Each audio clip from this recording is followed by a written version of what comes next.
Mesdames, Messieurs, bonjour. Bienvenue sur notre émission Parlons de livres. Pour ceux qui ne me connaissent pas encore, je m'appelle Julie Théa. Alors, je rappelle, notre émission est destinée à promouvoir la lecture. Nous recevons les écrivains parce que nous parlons de tous les genres, littérature, tout genre de romans ou de livres qui effectivement concourent à notre bien-être.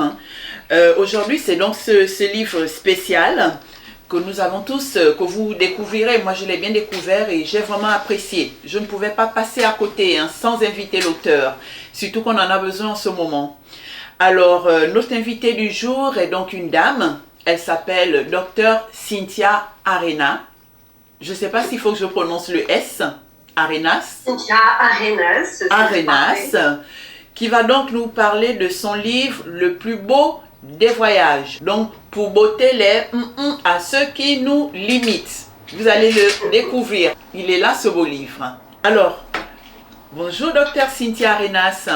Bonjour et merci beaucoup de m'avoir invitée. Écoutez, c'est un plaisir. Quand je suis tombée sur ce livre, je me suis dit, alors là, on ne va pas passer à côté de ça. Il faut qu'on partage ça avec plusieurs personnes. Comme je dis, par les temps qui courent, on a besoin de quelque chose pour nous booster, rebooster un petit peu dans tout, voilà. Le bien-être, la communication, les rapports avec les autres, les rapports avec nous-mêmes. Et avant d'en parler, je vais donc vous demander de vous présenter aux auditeurs. Alors, je m'appelle Cynthia Arenas. Je suis originaire du 64, au sud de la France. Et je suis docteur en analyse de discours. Donc, je travaille sur tout ce qui est communication, verbale, non-verbale, paraverbale, et également sur les différences culturelles. Je fais également des médiations et je suis consultante en gestion de crise. Donc, ça fait plein de choses, mais voilà ce que je fais de mes journées ici. Ah ouais. Ah oui, je crois que vous ne vous ennuyez pas, les journées. Non. Alors, du coup, la première question en lisant ce livre, je me suis dit, qu'est-ce qui vous a incité à écrire ce livre? Alors, il y a plusieurs années, lorsque je commençais à faire des conférences, chaque fois on me demandait où trouver les outils que je donnais lors des conférences. Alors, il y en a certains qui existent déjà, comme l'analyse transactionnelle, donc avec Eric Berne, etc., et que j'ai cité dans le livre, mais il y en a que j'avais mis en place lorsque j'étais chercheuse, et donc j'avais juste envie de les partager. Voilà, tout simplement au départ. Ensuite, j'ai écrit un livre qui au départ était beaucoup plus lourd, et au moment de l'envoyer à un éditeur, je l'ai relu et je me suis dit, mais j'ai envie qu'il s'adresse à tout le monde. Et donc, je l'ai resimplifié, j'ai gardé les outils, j'ai vulgarisé certaines choses pour que ça puisse vraiment s'adresser à tout le monde. Et voilà. Et maintenant, est né ce livre. Oui, ouais, déjà, il est très beau, il est attrayant. Alors, je l'ai lu, mais c'est un livre qui parle à tout le monde. Pour moi, je me dis, c'est parce que le centre même des rapports avec les autres, du rapport avec nous-mêmes, c'est la communication.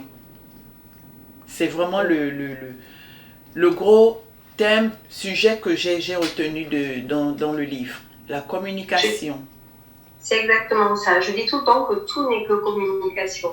Qu'elle soit liée au mot, ou à ce qu'on montre, ou à ce qu'on donne à voir. Tout n'est que communication. Et puis même si on ne parle pas, on communique quand même. Quand on va dans des pays étrangers et qu'on ne parle pas forcément la langue, on communique quand même. Nos corps communiquent, nos sourires communiquent, quantité de choses communiquent. C'est ça. Vous avez effectivement cité les 3 types de communication dans le livre. Ouais. Oui, je vous laisse nous éclairer dessus. Les expliquer. Alors au niveau de la communication verbale, ce sont les mots. Juste les mots. La communication paraverbale, c'est tout ce qui accompagne les mots.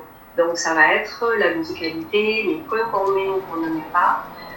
On a par exemple des personnes qui laissent des points de suspension au niveau de leur phrase et qui du coup sont sans cesse interrompues ou ne se sentent pas entendues ou écoutées. Et puis le troisième type de communication, c'est le non-verbal. Et le non-verbal, c'est tout ce que notre corps renvoie.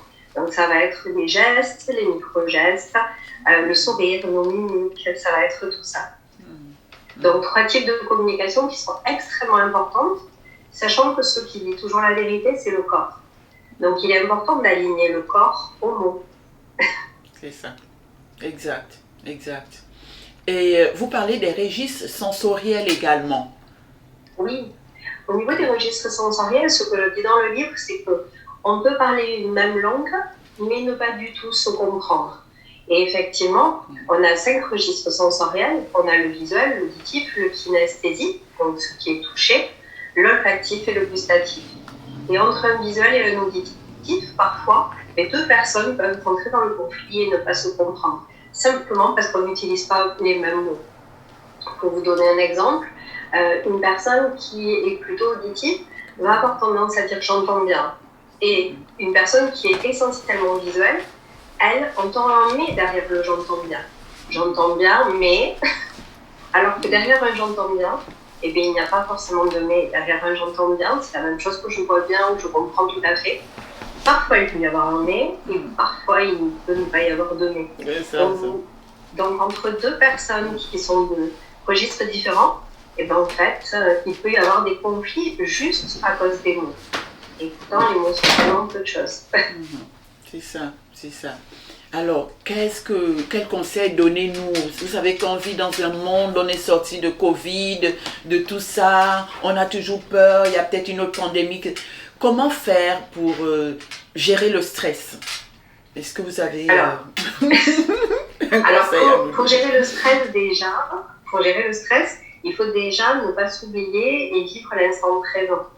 On a tout le temps dans nos sociétés et on a tout le temps l'habitude de penser au passé, ce que j'ai pas fait, ce que j'aurais dû faire, ce que j'aurais aimé faire, mais je suis déçue de ne pas l'avoir fait. Vous voyez, tout ce qu'on ressasse, ou alors on pense au futur, ce que je dois faire, vite, il faut que j'aille le faire. Et en fait, on ne s'arrête jamais sur le présent. Regardez là l'échange qu'on est en train d'avoir. On est de l'autre côté, vous êtes à New York et moi je suis à côté du pont. Et regardez l'instant qu'on est en train de passer. Et cet instant-là, eh ben, on se pose, ça fait du bien, et on ressent des choses. Et voilà, on est dans 2 pays qui sont loin géographiquement. Mais c'est cet instant-là qui compte. On n'est pas en train de penser à ce qu'on va faire juste après l'interview. On est en train de penser à profiter du moment présent. Exact. Et je crois que la meilleure des choses d'abord, c'est que les personnes s'occupent d'elles-mêmes en profitant de l'instant présent ou en profitant des personnes avec lesquelles elles sont au moment où elles le sont. Et c'est pareil dans les familles et lorsqu'on a des enfants. Lorsqu'on prend du temps, il faut pouvoir se dire j'ai un quart d'heure à accorder à mon enfant, mais ce quart d'heure-là, il sera complètement dédié à lui. Sans téléphone, sans télé, sans rien. Juste dédié à lui. Déjà, ça fait tellement de bien. Je ne sais pas ce que vous en pensez. Oui, bien sûr, bien sûr, bien sûr. Le livre est intéressant parce que c'est vraiment pour... voilà. C'est des conseils. Il y a même les grilles d'évaluation, vous savez, que vous donnez... j'ai essayé d'en faire, mais je ne sais pas si les interpréter. À la page 48 déjà, ce sont justement les grilles d'évaluation pour évaluer le stress. En page 48. Allez, c'est ça. Je vais le prendre aussi. En page 48, cette grille d'évaluation pour prendre conscience de son niveau de stress. Oui. En fait, il y a plusieurs grilles dans ce livre. Alors, il y a cette grille-là qui consiste à voir un petit peu où nous en sommes. Parce que, donc je l'ai noté parce que j'ai croisé au niveau dans le domaine professionnel énormément de personnes qui ont fait des burn-out. Alors, depuis la crise sanitaire, beaucoup de cadres, d'encadrants, de directeurs ont fait des burn-out parce qu'en protégeant leurs équipes, ils ne se protégeaient pas. Et on fait un burn-out non pas parce qu'on est fragile, mais on fait un burn-out quand vraiment on n'a pas écouté notre corps. Et donc, il est important de mesurer sans cesse notre stress pour savoir écouter notre corps. Un petit peu ce que je disais tout à l'heure en mesurant l'instant présent. Et au niveau du stress, ce qui se passe, c'est que si mon corps, par exemple, va m'envoyer du mal à la nuque, un petit peu de mal au dos, et puis 3 mois après, il va m'envoyer aussi quelque chose. Et là, mon corps m'envoie des signaux pour que je me repose. Le problème, c'est que lorsque on travaille, on s'oublie souvent. Et donc, on oublie de se reposer et on dit « Oh non, c'est un petit mal au dos, c'est un petit mal à la nuque, un petit peu mal à la nuque, c'est rien du tout ». Et je vais tenir, je vais tenir, je vais tenir. Et puis en matin, eh bien, notre corps nous dit stop, aujourd'hui tu ne te lèveras pas. Et en fait, schématiquement, c'est ça un burn-out. Et quand j'entends parfois des chefs d'entreprise qui me disent oui, mais vous savez, elle était fragile, c'est pour ça qu'elle a fait un burn-out, je dis non. Une personne qui fait un burn-out, ce n'est pas une personne fragile. C'est un Superman, une Superwoman qui n'a pas su écouter son corps. Donc cette grille, je l'ai aussi faite pour mesurer un petit peu notre degré de stress, ce qu'on accepte et qu'on ne devrait pas accepter. C'est ça, c'est ça. Il y a vraiment plein de thèmes. Alors, l'auto-ancrage, comment pratiquer, comment s'auto-ancrer? Alors, il y a plusieurs types d'ancrage dans le livre. Il y a d'abord l'ancrage au sol, c'est-à-dire dès que je suis déstabilisée, il faut que je puisse bien m'ancrer au sol. Ça me permet d'avoir une bonne position et ça me permet d'oxygéner mon cerveau. Donc ça, déjà, c'est parfait. Dès que je suis déstabilisée, dès que j'ai un petit moment de stress, un appel un petit peu difficile, et ben en fait, il faut que je puisse rester bien ancrée au sol. Et on se rend compte que ça change tout et ça change aussi en fait ma posture. Ça donne aussi un autre regard sur moi. Donc ça, c'est l'ancrage du premier type. Mais j'ai parlé aussi de l'ancrage que je nomme ancrage SOCOA. Alors, on peut l'appeler comme on veut, mais toujours est-il que c'est un ancrage qui nous permet justement de récupérer nos esprits plus rapidement. Donc en fait, c'est plutôt tout simple. Moi, j'ai donné l'exemple de SOCOA parce que c'est un endroit où j'ai grandi, qui est au bord de la plage, dans le Pays Basque, et c'est juste un bonheur pour moi de parler de ce lieu-là. Mais lorsque je suis un peu déstabilisée dans le travail, lorsque je fais une médiation qui est un petit peu difficile, lorsque je vois des gens pleurer, on n'aime jamais voir des gens pleurer, eh bien, j'ai tendance à me dire, allez, tu prends quelques dizaines de secondes et tu vas à SOCOA. Donc, qu'est-ce que je fais? J'observe SOCOA, donc les bateaux, la plage, un cimetière qui est un peu plus haut, un fort qui est juste magnifique. Et puis ensuite, j'écoute les bruits des vagues, les bruits des oiseaux, etc. Je ressens aussi la vigueur qu'il y a justement sur ces bords de plage. Et puis, je suis très olfactive, donc je vais sentir l'eau iodée, qui pour moi est une odeur qui me pousse énormément. Et je vais même partir jusqu'au registre gustatif, puisque l'eau salée, vous voyez, l'eau est salée, l'air marin est salé. Et puis, si vous passez votre langue sur vos lèvres, et souvent dans la journée, c'est un petit peu salé. Donc, vous voyez, c'est en quelques dizaines de secondes que je passe par mes registres sensoriels et hop, je reviens. Et alors, au début, là, quand je l'explique, vous avez vu, il faut plusieurs minutes. Mais quand ça se passe dans ma tête et quand je le vis vraiment, il faut quelques dizaines de secondes. Je pars et je reviens. Et ça, c'est juste un outil qui est génial parce que ça fait appel à tous nos sens et ça fait appel aussi à des lieux que l'on aime particulièrement. Alors moi, j'ai choisi un lieu, mais on peut choisir une personne. On peut choisir, je ne sais pas, une grand-mère.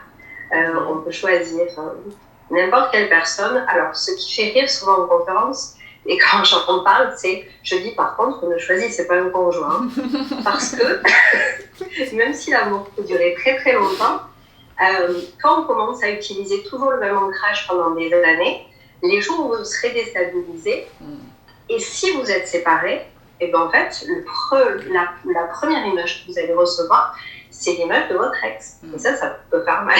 Ah oui, ah oui, c'est sûr. Donc, on peut choisir un lieu, une personne, un moment de vie. J'ai beaucoup de personnes qui me parlent, par exemple, de cousinade chez les grands-parents quand ils étaient plus jeunes, de la première fois où ils ont péché. Vous voyez, des choses qui sont tellement personnelles. Et en tout cas, je dis tout sauf un conjoint. Pardon, couple qui fonctionne toute la vie. C'est sûr, parce que c'est pas évident. Hein. Aujourd'hui, ça va, on est tout content, le monde est fâché, tout ça, c'est instable. Oui, ça peut. Le plus souvent. Ouais. Ou peut-être quelque chose qu'on aime bien manger aussi, c'est pas un plat qu'on aime, pourquoi pas, oui. non? Mais alors il faut aussi se nourrir de ce qu'il y a autour du plat. Si c'est par exemple un plat que faisait, je sais pas, votre maman ou votre papa quand vous étiez petite, revoyez ces moments autour de la table, sentez l'odeur du plat. Vous voyez, c'est cet instant-là que vous allez ramener. Et en fait, cet ancrage ne dure que quelques dixièmes de secondes. C'est très très court, mais ça permet vraiment de partir et de revenir et de se dire, mais il n'y a rien de mieux que ça. Pourquoi est-ce que je stresse là tout de suite à l'instant? Je ne suis pas stressée. C'est super ça. À un moment, vous expliquez, parce que quand on lit, il y a tout, on parle des personnes qui manquent de confiance en elles aussi. À un moment, vous dites dans le livre, le manque de confiance peut être un atout aussi, quelque part. Oui, parce que j'ai beaucoup de personnes qui me disent, mais moi je manque de confiance en moi, et donc forcément ce sera bloquant dans ma vie professionnelle. Ce que je dis, c'est non. Le manque de confiance en soi en général, c'est ce qui nous pousse à faire tout du mieux possible. On veut que tout soit parfait. Donc déjà, ça c'est pas quelque chose de négatif. En revanche, le manque de confiance en soi, parfois, peut bloquer. Et là, il y a des outils qu'on peut mettre en place pour arrêter justement de se limiter parce qu'on n'a pas confiance en nous. J'ai rencontré en formation il y a quelques années, s'il voit l'interview, il se reconnaîtra, un monsieur qui avait vraiment un profil d'encadrant. Et donc, je l'ai eu en formation. Et je lui ai dit, mais quel âge avez-vous? Donc il m'a dit, je crois qu'à l'époque il avait 34 ans, quelque chose comme ça. Et je lui ai dit, mais 34 ans, vous voulez rester à votre poste ou vous voulez encore évoluer? Et il m'a dit, j'aimerais bien évoluer, mais on ne pense pas à moi. Je lui ai dit, mais pourquoi est-ce que ce serait aux autres de penser à vous? Je dis, allez-y, allez voir votre supérieur hiérarchique, allez lui dire que vous aimeriez évoluer et donc quoi et comment. Parce que ce que je peux vous garantir, c'est que vous avez un profil encadrant.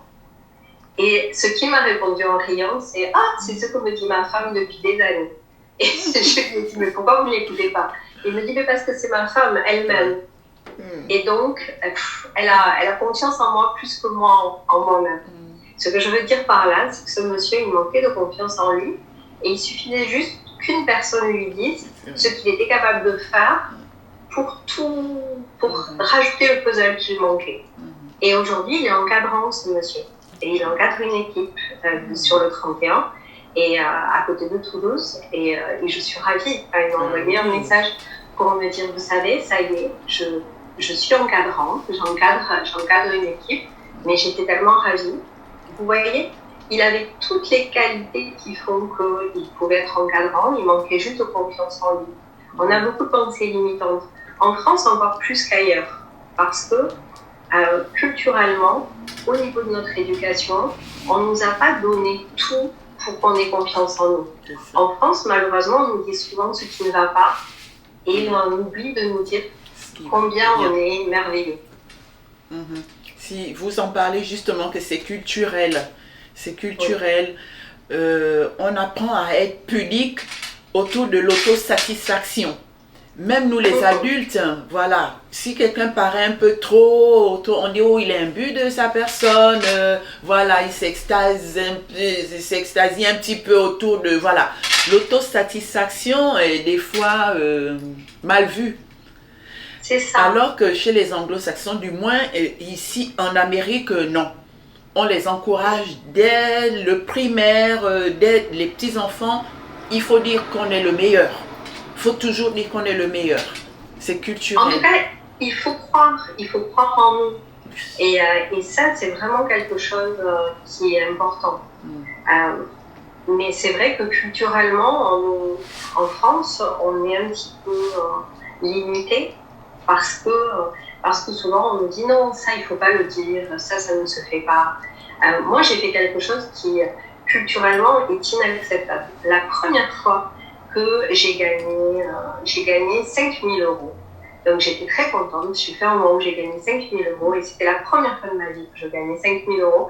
Et j'ai appelé les membres de ma famille et j'ai appelé mes amis en me disant on va aller au restaurant, tu sais combien j'ai gagné ce mois-ci? 5 000 euros. Vous voyez, un petit peu comme la personne qui a son premier gros salaire et qui se dit « Ah, c'est merveilleux !» C'était un bon début et je voulais le partager avec tout le monde.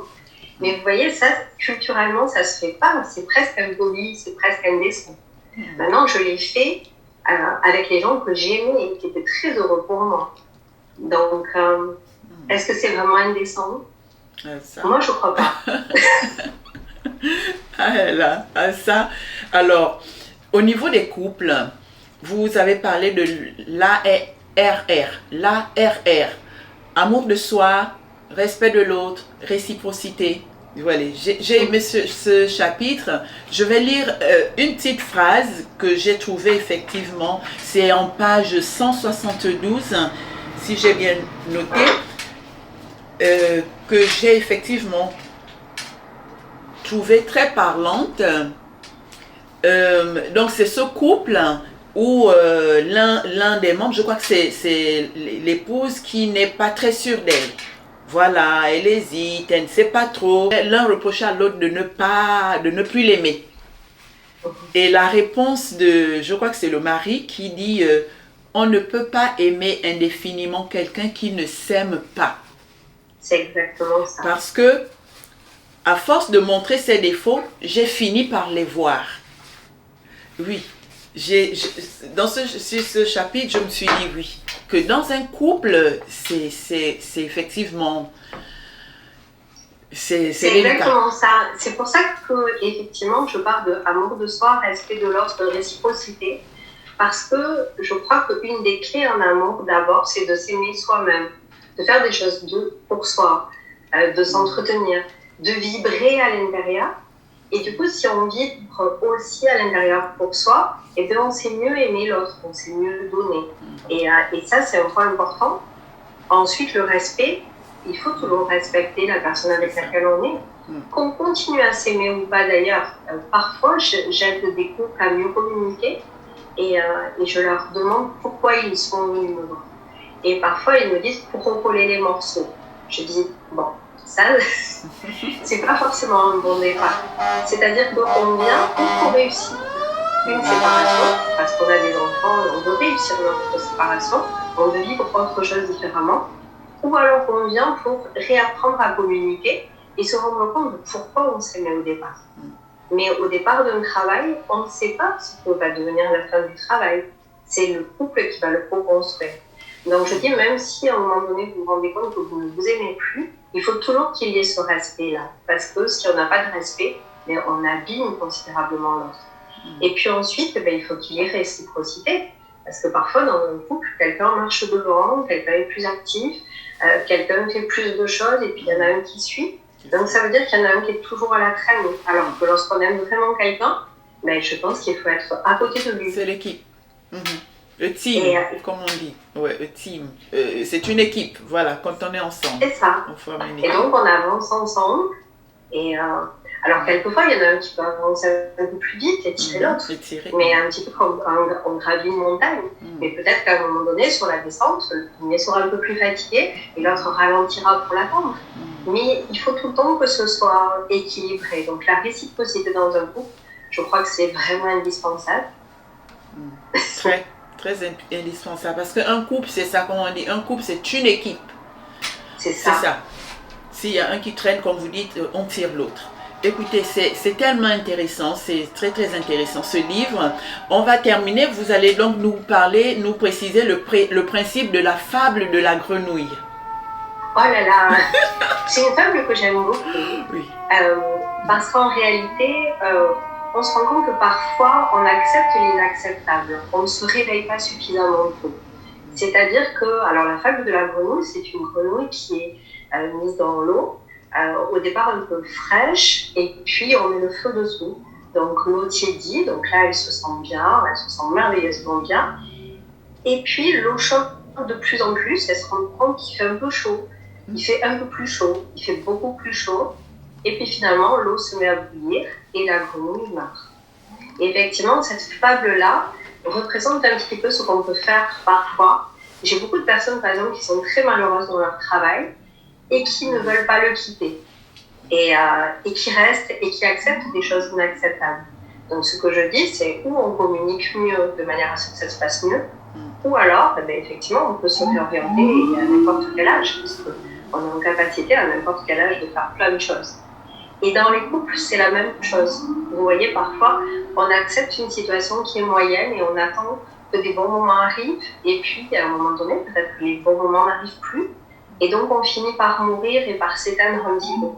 Alors qu'en fait, il faudrait pouvoir avoir la force de sortir du chaudron et de se dire non, moi j'ai toutes les capacités de faire autre chose aussi. Donc, c'est ça, la fête de la grenouille. Et je l'aime bien, parce que ça montre parfois qu'on accepte des choses parce que c'est un petit peu comme du poison un peu tous les jours. On finit par s'habituer à quelque chose qu'on ne devrait pas accepter. Exact. Écoutez, on parlerait vraiment de ce livre encore plus pendant combien de temps? Mesdames et messieurs, vraiment, il est à découvrir. Lisez ce livre. C'est un livre qu'on garde indéfiniment. Voilà, dans sa bibliothèque. Et qu'on ouvre assez souvent. Parce que c'est vraiment ça. C'est le bon conseil de la vie. Elle dit, allez à la rencontre de nos forces. Lisez ce livre pour aller à la rencontre de nos forces, mais aussi de nos faiblesses. Et de façon à pouvoir influencer nos vies positivement. C'est ça. Parce qu'on est capable de faire plein de choses positives. Exact. Et passer à l'action, surtout. Il y a le chapitre aussi, passer à l'action. C'est la dernière partie du livre, c'est je passe à l'action. Exact. Passer à l'action, se pardonner, pardonner les autres. C'est tout ce que vous allez découvrir dans ce petit bijou. Et il s'adresse à tout le monde, ce livre. Parce que en tant que personne, en tant qu'être humain, on a nos forces et nos faiblesses. Et puis de temps en temps, il faut s'asseoir et faire une introspection. Et voilà. Gratuit. Des conseils gratuits, vraiment. Qui sont, voilà. Il faut vraiment le lire. Vraiment, je vous le conseille. Alors, docteur Arenas, vous allez dire aux auditeurs où est-ce qu'on se procure votre livre? Alors, au niveau du livre, le livre est en librairie en France, Suisse et Belgique. Donc, si le libraire ne l'a pas, il suffit juste de lui demander de le commander. On peut le trouver aussi chez mon éditeur, qui est M+ Édition, qui est à Lyon, et grâce auquel il y a cette merveilleuse couverture d'ailleurs, puisque c'est un dessinateur qui travaille avec M+ Édition, qui l'a créé. Donc sur le site d'M+ Édition. Et puis il y a aussi la possibilité de le gagner. J'ai fait un groupe Facebook qui s'appelle Le Plus Beau des Voyages. Tous les mois et demi, ou quelque chose comme ça, ou tous les 2 mois, je fais gagner aussi un livre dédicacé que j'envoie partout dans le monde. Parce que si quelqu'un joue à New York, la personne le recevra à New York. Et donc voilà, le but c'est d'offrir le livre à des personnes qui nous sont chères et à qui il pourrait faire du bien. Donc voilà, il y a aussi cette possibilité-là. Ah ben super, voilà. Mesdames et messieurs, vous avez donc entendu. Allez sur la page Facebook, on le mettra en dessous de la vidéo. On mettra le lien Facebook en dessous de la vidéo. Allez sur le lien, voilà, et puis bon là, vous gagnerez un livre dédicacé. C'est super, vraiment super. Et n'hésitez pas, comme toujours, allez sur les pages des auteurs. Après avoir lu le livre, laissez-leur des messages. C'est toujours un plus. Voilà, docteur Arenas. Si vous avez quelque chose à rajouter, avant qu'on se... J'aimerais d'abord vous remercier. Et je crois que chez vous, il doit être 11h, quelque chose comme ça. C'est ça, 11h, 11h30, oui. 48. C'est ça, donc nous, il est bientôt 18h. En tout cas, je voulais vraiment, vraiment vous remercier pour ce joli moment de partage. Et puis remercier les personnes qui vous suivent aussi et remercier les lecteurs. Ce fut un plaisir, voilà. Et puis, on se dit à très bientôt. Oui, à très bientôt. À très bientôt. Alors, mesdames et messieurs, voilà, nous venons donc d'avoir ce bel échange avec le docteur Cynthia Arenas, Le plus beau des voyages. Ce livre est vraiment, comme il est positif, il est fait pour nous booster, elle donne des conseils, voilà, comment faire pour nous débarrasser des pensées limitantes. Il faut éviter les pensées limitantes. Il est important effectivement de vivre, pas seulement exister. D'ailleurs, c'est Oscar Wilde qui le disait. Il faut vivre et pas seulement exister. Et c'est tous ces conseils qu'elle donne par les temps qui courent, on en a vraiment besoin. Comment booster nos énergies, aller chercher au fond de nous les forces que l'on a, tout simplement pour avancer. C'est donc ça, abandonner les idées négatives pour toujours aller vers les changements que l'on souhaite. C'est donc ça. Elle parle du lâcher prise, abandonner les peurs, tout ça. Et puis embrasser le changement. Lisez vraiment ce livre, il est très très très riche, voilà. Et c'est vraiment un très beau livre pour tout le monde. Voilà. Le titre est plus ou moins risible pour botter les fesses à ceux qui nous limitent. C'est donc bien ça. Docteur Cynthia Arenas, le plus beau des voyages. Découvrez ce livre, mesdames et messieurs. Et n'oubliez pas, vous aimez Parlons de livres, alors abonnez-vous, mettez le pouce, partagez et commentez. Nous vous remercions, on se dit à très bientôt.